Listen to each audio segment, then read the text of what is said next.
अस्सलाम वालेकुम स्टूडेंट्स, कैसे हैं आप लोग। अच्छा जी, अभी हम टाइप नंबर 1 कर रहे हैं। ठीक है जी। इसमें opening balances of cash book and bank statement equal होते हैं and closing balances of cash book and bank statement are not equal. और जो रिकनसाइलिंग आइटम्स हैं वो हमें डिस्क्रिप्टिव फॉर्म में गिवन है। ओपनिंग बैलेंसेस नहीं गिवन तो इट मीन्स वो इक्वल हैं। क्लोजिंग बैलेंसेस गिवन है, वो आपस में इक्वल नहीं है। ठीक है जी। और ये हमने जो कैश बुक बनाई है और बैंक स्टेटमेंट बनाई है, original cash book original bank statement सिर्फ अंडरस्टैंडिंग पर्पस के लिए, क्वेश्चन में इसकी कोई रिक्वायरमेंट नहीं है। ठीक है जी। ये मैं आपको सिर्फ एडजस्टमेंट समझाने के लिए बनाता हूँ। ठीक है। अब देखिएगा जी, क्वेश्चन की रिक्वायरमेंट कहता है compute correct bank book balance, यानी एडजस्टेड बैंक बुक बैलेंस बताएं and prepare necessary journal entries, और जो नेसेसरी जर्नल एंट्रीज है वो भी करके बता दें। ठीक है जी। उसके बाद कहता है prepare a bank reconciliation statement for the month of January 2016। Total 14 marks का क्वेश्चन है जी। इसके इंट्रोडक्टरी पैराग्राफ में आइएगा, कहता है Galaxy Enterprises maintain a bank account with G bank limited. Following information pertain to bank account for the month of January 2016। जनवरी की इन्फॉर्मेशन बताता है। कहता है balance as at 31 January 2016। Bank book का बैलेंस देखिए लिखा हुआ है डेबिट बैलेंस, तो मैं लिख देता हूँ अनएडजस्टेड बैलेंस। Amount is 856,000। इसके बाद कहता है जी बैंक स्टेटमेंट का क्रेडिट बैलेंस है, उसको बीआरएस के बेस में लिख देते हैं जी। इट्स 1182,500। अदर इंफॉर्मेशन, पहले पॉइंट में कहता है following is the list of outstanding cheques as at 31 January 2016। कहता है आउटस्टैंडिंग चेक्स हैं, आउटस्टैंड कर रहे हैं, यानी बिजनेस ने इशू कर दी है लेकिन अभी तक प्रेजेंट नहीं हुए, आउटस्टैंड कर रहे हैं, उसकी लिस्ट है। ठीक है। लिखा हुआ है एज एट 31 जनवरी, यानी 31 जनवरी पे ये आउटस्टैंडिंग है। अब इशू कब हुए ये नहीं बताया हुआ। गौर से देखिएगा प्लीज, इसमें पहला चेक है चेक नंबर 111 14 जुलाई 2015 को इशू किया गया 250,000 का, और अभी तक बैंक में प्रेजेंट नहीं हुआ। देखिए 14 जुलाई को इशू किया गया। ठीक है। कब तक प्रेजेंट हो सकता है? 6 मंथ्स तक प्रेजेंट हो सकता है। देखिए 14 जुलाई से 6 मंथ्स अगर आप काउंट करें तो 13 जनवरी तक 6 मंथ्स कंप्लीट हो जाते हैं। इट मीन्स कि इस चेक की जो लाइफ थी प्रेजेंट होने की, वो कब ख़त्म हो गई? वो 13 जनवरी को ख़त्म हो गई। तो this is the time barred cheque. ठीक है जी। तो अगर मैं इस पर्टिकुलर चेक की बात करूं तो ये कैश बुक से इशू हो चुका है 250,000, बैंक में प्रेजेंट नहीं हुआ और इसने अब कभी बैंक में प्रेजेंट होना भी नहीं। और अगर इसने बैंक में प्रेजेंट नहीं होना और ये टाइम बार्ड हो गया है तो ये इन्फॉर्मेशन कैश बुक में है, बैंक स्टेटमेंट में नहीं है, ना ही आनी है, तो कैश बुक में रिवर्स करते हैं इसको। ठीक है जी। तो ये जो 250,000 है इसको मैं रिवर्स कर देता हूँ 250,000। लिखूँगा क्या? जब इशू किया गया तो क्रेडिटर साहब को इशू किया होगा, यहाँ पे उनका नाम लिख दो। अब ये इन्फॉर्मेशन कैश बुक में थी, मैंने उसको डेबिट करके कैंसिल कर दिया। अब ये इन्फॉर्मेशन ना कैश बुक में है ना बैंक स्टेटमेंट में है, तो बैलेंस हमारा रिकनसाइल हो गया। नेक्स्ट देखिएगा, कहता है जी चेक नंबर 444 23 नवंबर 2015 को इशू किया गया। ठीक है। अभी तक बैंक में प्रेजेंट नहीं हुआ। इसके नीचे जो पैराग्राफ है उसमें देखें 444 के बारे में कोई इन्फॉर्मेशन नहीं, तो हम ये कह सकते हैं कि दिस इज़ स्टिल अनप्रेजेंटेड। जब इशू किया गया तो कैश बुक में 79,000 से क्रेडिट किया गया, बैंक में अभी तक प्रेजेंट नहीं हुआ तो बैंक स्टेटमेंट में नहीं है, तो अनप्रेजेंटेड में लिख देते हैं कितनी अमाउंट के जी 79,000। कैश बुक में इंफॉर्मेशन है, बैंक स्टेटमेंट में नहीं थी, अनप्रेजेंटेड है तो मैंने अनप्रेजेंटेड के सामने लिख दिया। अब दोनों जगहों पे इंफॉर्मेशन आ गई, बैलेंस रिकनसाइल्ड। नेक्स्ट देखिएगा जी, कहते हैं चेक नंबर 666 15 दिसंबर को इशू किया गया 455,000 का, ठीक है। इसके बारे में नीचे पैराग्राफ में बता रहा है, review of outstanding cheques reveal that incorrect payee's name, यानी जिसको पे करना था क्रेडिटर को उसका नाम इनकरेक्ट लिखा हुआ है, was mentioned on cheque number 666, यानी ये जो 666 चेक है, ये जो अमाउंट कितनी है इसकी जी 455,000, ये जो इशू किया गया क्रेडिटर साहब को, इसके ऊपर पता चला नाम ही गलत लिखा है और ये अभी तक बैंक में प्रेजेंट भी नहीं हुआ, और अगर प्रेजेंट हो भी जाएगा तो इसकी पेमेंट नहीं होगी, इनकरेक्ट नाम लिखा हुआ है जी। तो ये इन्फॉर्मेशन ऐसी है जो कैश बुक में है, बैंक स्टेटमेंट में नहीं है, और बैंक स्टेटमेंट में आनी भी नहीं, तो इसको कैश बुक में रिवर्स कर देते हैं। जब इशू किया था तो क्रेडिट, अब रिवर्स करना है तो डेबिट 455,000। किसको इशू किया था? क्रेडिटर साहब को, तो लिख दें जी क्रेडिटर, ठीक है जी।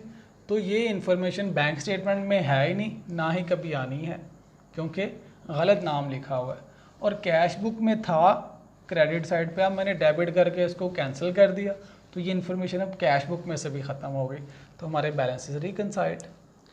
नेक्स्ट चेक देखिएगा 777, कहता है 28 जनवरी को इशू किया गया, यानी इसी मंथ में 500,000 का। इसके बारे में नीचे कहता है cheque number 777 was issued to replace cheque number 666, यानी ये जो ऊपर वाला चेक है जिसमें गलती से नाम लिखा गया था, गलत नाम लिखा गया था, इसको रिप्लेस किया, ठीक है, ओके फाइन।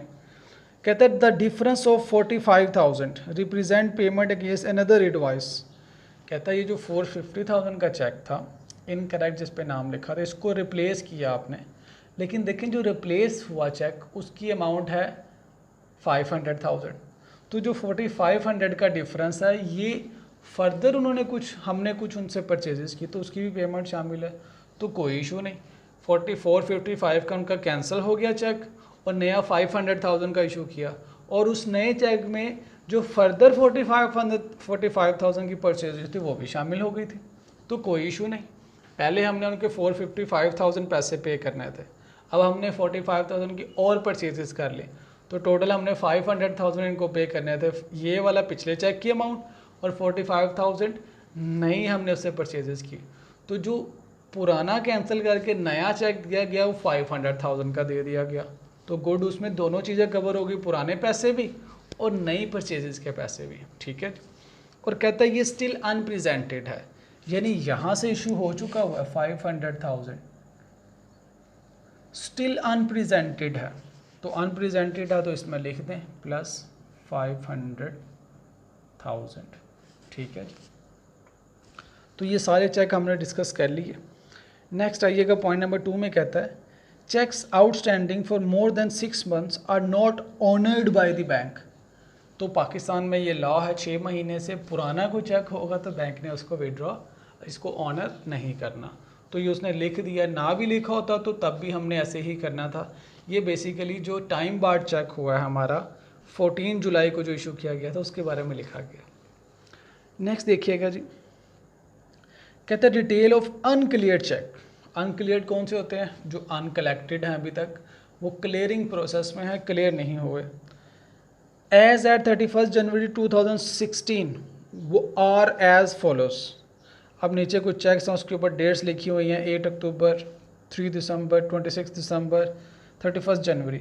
इनमें से कोई भी चेक 6 मंथ्स पुराना नहीं है, सारे 6 मंथ से पहले वाले, यानी टाइम बार्ड नहीं है। अच्छा जी, कस्टमर नेम है इसमें, पहला जो चेक है उसका नाम है जी जीटा एंटरप्राइजेस, उसका चेक नंबर है 1XX, अमाउंट है 140,000।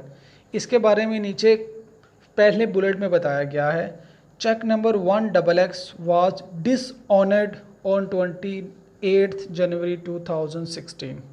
देखें जी अनक्लियर है, कहता है ये जो टेबल में जितने भी चेक्स हैं क्लियरिंग प्रोसेस में, यानी बैंक में जमा करवा दिए गए हैं लेकिन अभी तक बैंक ने क्लियर करके हमारे अकाउंट में क्रेडिट नहीं किया। कि जो पहला चेक है 1XX, जब इसको बैंक में जमा कराया गया तो कैश में इसको किया गया 140,000, कैश बुक में डेबिट, बैंक में भी क्रेडिट नहीं हुआ। और नीचे बता दिया गया कि इसने क्रेडिट होना भी नहीं, ये तो डिसऑनर हो गया चेक।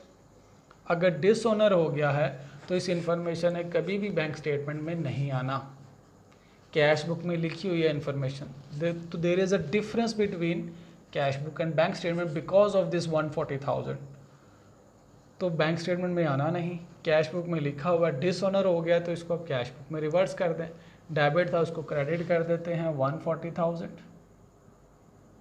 किन से मिला था ये? डेटर साहब से मिला था, तो आप लिख दीजिए डेटर। है क्या? डिसऑनर चेक का आप डिसऑनर के साथ लिख सकते हैं, नो इश्यूज। दूसरा चेक देखिएगा चेक नंबर 2XX, कहता है ये स्टिल अनक्लियर्ड है, यानी बिजनेस ने डिपॉजिट करवाया बैंक में और 70,000 कैशियर साहब ने डेबिट कर दिया, बैंक ने अभी तक क्रेडिट नहीं किया। और बताया गया सेकंड बुलेट में कि बैंक ने क्रेडिट कर दिया लेकिन किसी और के अकाउंट में, किसी और पार्टी के अकाउंट में क्रेडिट कर दिया। तो this is a mistake at the part of bank. तो बैंक की जो मिस्टेक है उसको हम BRS में ठीक करते हैं। बैंक ने क्रेडिट करना था, नहीं किया गलती से, और हमने इसकी जगह पे अब क्रेडिट करना है। यहाँ पे लिख दीजिए जी, wrongly credited into other party account, किसी और पार्टी के अकाउंट में गलती से बैंक ने क्रेडिट कर दिया, तो अब उसकी गलती हमने ठीक करनी है। The amount is 70,000। तो ये इन्फॉर्मेशन कैश बुक में थी, BRS में भी आ गई, तो दोनों जगहों पे इन्फॉर्मेशन आ गई, तो रिकन्सिलिएशन। ये भी देखिएगा प्लीज़। जी is account was however credited on 8 January 2016, यानी गैलेक्सी एंटरप्राइजेज हमारा अकाउंट क्रेडिट कर दिया बैंक ने, लेकिन फरवरी में जाके किया। लेकिन हम तो रिकन्सिलेशन बना रहे जनवरी में, बैंक ने क्रेडिट किया फरवरी में, हम जनवरी की ही BRS में उसको क्रेडिट कर रहे हैं, क्योंकि गलती जनवरी की थी बैंक की, तो हमने जनवरी में ही ठीक कर दी। ठीक है जी। वो जो सेंटेंस लिखा गया वो आपको कंफ्यूज करने के लिए लिखा गया कि अगले महीने में जाके क्रेडिट किया। एक तो कंफ्यूज करने के लिए, नंबर 1 कि क्रेडिट कर दिया बैंक ने भी। दूसरा इसलिए लिखा गया, क्या आपको पता चलता है कि बैंक की मिस्टेक है? अगर बैंक ने क्रेडिट कर दिया है इसका मतलब है पहले नहीं क्रेडिट किया था, तो ये बैंक की मिस्टेक है, bank is admitting it's mistake. तो ये 2 रीज़न है जिसकी वजह से वो एक्स्ट्रा इन्फॉर्मेशन आपको दी गई है जी। नेक्स्ट देखिएगा, जो 3XX चेक है इसके बारे में कुछ नहीं बताया गया, वेरियस के बारे में कुछ नहीं बताया गया। तो दीज आर दी चेक्स जो कि डिपॉजिट कराए गए 63,000, और वेरियस का मतलब है एक से ज़्यादा चेक्स 1780,000, और ये अभी तक बैंक में क्रेडिट नहीं हुए, यानी क्लियर नहीं हुए, तो इनको अनक्रेडिटेड चेक्स में लिखते हैं जी। 63,000 प्लस 1780,000, ठीक है जी। नेक्स्ट देखिएगा, पॉइंट नंबर 4 में कहता है debit of 135,000 a debit of ₹135,000 is appearing in bank statement of January 16. It represent reversal of a credit given in December 2015 against a post-dated check of 1st March 2016, which was mistakenly deposited by Galaxy Enterprises. जब Galaxy Enterprises ने bank में गलती से इस check को deposit कराया, तो Galaxy Enterprises ने लिख दिया 135,000। अब ये पोस्ट डेटेड चेक क्या होता है? ऐसा चेक जिसके ऊपर डेट पोस्ट की लिखी हो। फॉर एग्ज़ाम्पल, ये हम जनवरी की बैंक स्टेटमेंट बना रहे हैं, BRS बना रहे हैं, तो उसके ऊपर डेट लिखी हुई है 1 मार्च की। चेक के ऊपर जो डेट मेंशन हो उस दिन से पहले चेक इन कैश नहीं हो सकता। तो एक पोस्ट डेटेड चेक था, उसने जाके मार्च में इन कैश होना है, वो मार्च में ही जमा करवाना चाहिए था, तो गैलेक्सी एंटरप्राइजेज ने गलती से जनवरी में उसको जमा करा दिया, यानी डिपॉजिट कर दिया।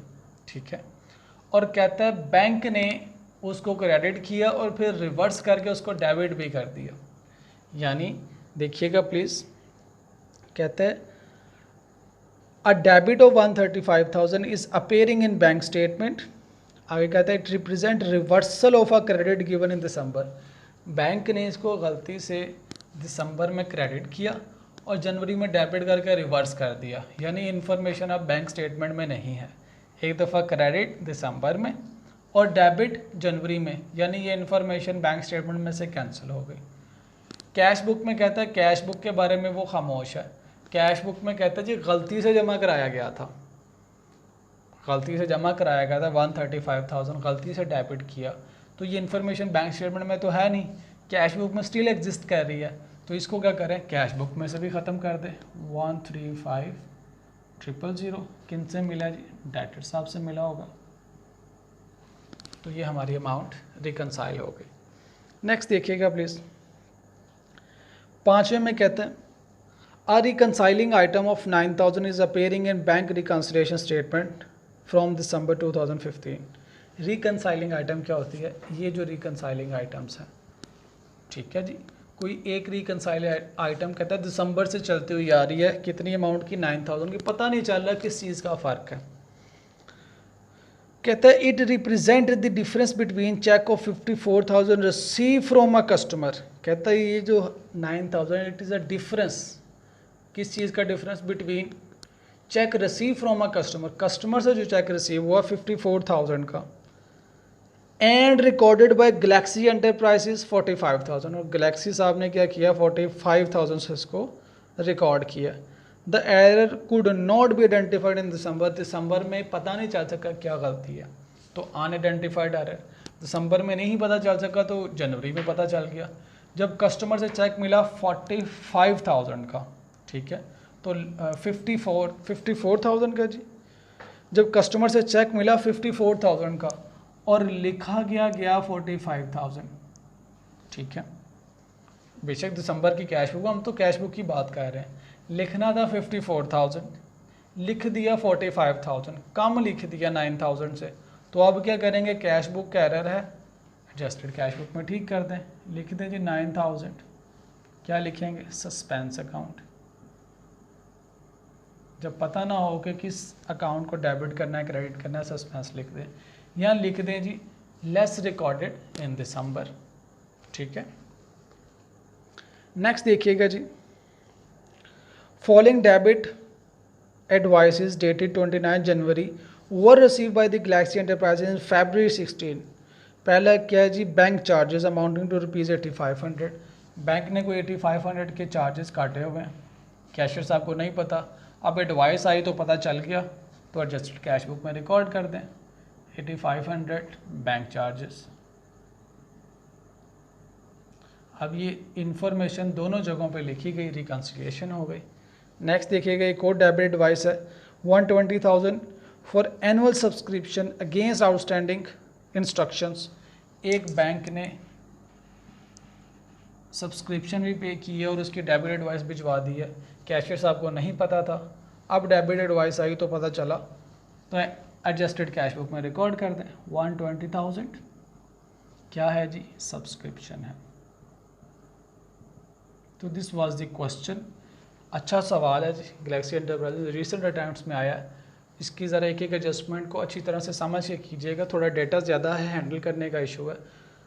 तो ये दो टेबल हैं जो बेसिकली खौफनाक लग रहा है देखने में, कोई मुश्किल नहीं है, हर एक टेबल के एक चेक को अलग अलग से ट्रीट करें, तो एडजस्टमेंट्स खैर से आपको आती हैं, ठीक है। इशू क्या है, डेटा को समझना। तो जो बच्चे उर्दू मीडियम बैकग्राउंड से हैं उनको इंग्लिश समझने में इशू होती है, जो बच्चे इंग्लिश मीडियम बैकग्राउंड से उनको इस तरह के सवालों में ज़्यादा प्रॉब्लम नहीं आती। तो मेरी रिक्वेस्ट है जी, उसकी जो वर्डिंग है एग्जामिनर की, उस वर्डिंग को समझें। अकाउंटिंग हमें आ गई है, अब इसको टोटल कर लेते हैं जी। 1570,000 1570,000, इसमें से ये माइनस करेंगे तो यू विल हैव 116,650। ये है जी आपके पास एडजस्टेड बैलेंस, इसी एडजस्टेड बैलेंस को यहाँ पे लिखेंगे 116,650, ये आ जाएगा, जिसको टोटल करेंगे तो इट विल बी 5 79,000। इन दोनों को टोटल करेंगे तो यू विल हैव 1843,000। ठीक है जी, ये अमाउंट लेस होनी है, इसको ऐड करें, इन दोनों को लेस करें तो you will have balance as per bank statement. अभी यहाँ पे सवाल ख़त्म नहीं होता, अभी हमें इसकी एडजस्टमेंट्स की एंट्रीज करनी है। पहली रिक्वायरमेंट में लिखा हुआ जी एंट्रीज भी कर दें, तो यहाँ से एंट्रीज बना लें। Bank debit due to creditor, तो bank debit creditor debit credit, bank debit creditor credit, तो एंट्री बना दें जी बैंक डेबिट 250,000 से, और क्रेडिट क्या हो रहा है जी क्रेडिटर क्रेडिट 250,000। ठीक है जी, सेकेंड एंट्री देखिएगा bank debit creditor debit credit, bank debit 455,000, और क्रेडिट किसको करना है जी क्रेडिटर साहब को 455,000। तो जब भी हमें कई एडजस्टिंग एंट्रीज बनानी है तो हमने एडजस्टिंग एंट्रीज कहाँ से बनानी है, बेसिकली एडजस्टिंग कैश बुक से बनानी है। इसकी एंट्री क्या करेंगे जी bank account debit suspense credit 9,000 से एंड सस्पेंस क्रेडिट 9,000 से। अब क्रेडिट साइड पे आ जाइए जी, बैंक क्रेडिट डेटर डेबिट, तो कर दें जी डेटर डेबिट बैंक क्रेडिट, कितनी अमाउंट है 140,000।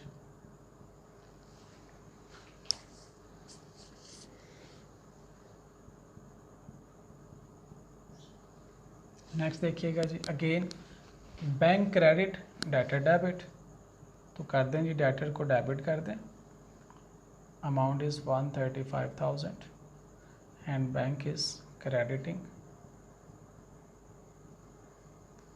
नेक्स्ट देखिएगा जी बैंक चार्जेस है, bank credit bank charges debit, तो बैंक चार्जेस डेबिट 8,500 से and bank will be credit 8,500 से। लास्ट एडजस्टमेंट जी सब्सक्रिप्शन पे की गई है, तो बैंक क्रेडिट सब्सक्रिप्शन डेबिट लिख दें जी, सब्सक्रिप्शन है डेबिट 120,000 से एंड बैंक इज़ क्रेडिट 120,000। तो दिस वाज द क्वेश्चन जो आपसे पूछा गया था। वेरी गुड क्वेश्चन जी, अच्छा सवाल है, कंप्लीट क्वेश्चन है, अच्छी तरह से इसको समझिएगा, स्पेशली जो पोस्ट डेटेड वाला पॉइंट है उसको ज़रा गौर से समझिएगा।